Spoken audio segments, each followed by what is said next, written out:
എറണാകുളത്ത് വൻ കഞ്ചാവ് വേട്ട. പെരുമ്പാവൂർ വാഴക്കുളത്ത് 70 കിലോ കഞ്ചാവുമായി 5 ഒഡീഷ സ്വദേശികളെ തടിയേറ്റപ്പറമ്പ് പോലീസ് അറസ്റ്റ് ചെയ്തു. ആലുവയിൽ 3 കിലോ കഞ്ചാവുമായി 2 ഒഡീഷ സ്വദേശികളായ യുവതികൾ പിടിയിലായി.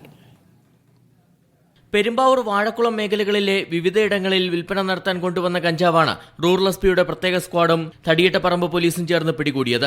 ഒഡീഷയിൽ നിന്നും ആലുവ റെയിൽവേ സ്റ്റേഷനിലേക്ക് എത്തിച്ച ശേഷം ബസ് മാർഗമാണ് 70 കിലോ കഞ്ചാവ് വാഴക്കുളത്തേക്ക് കൊണ്ടുവന്നത്.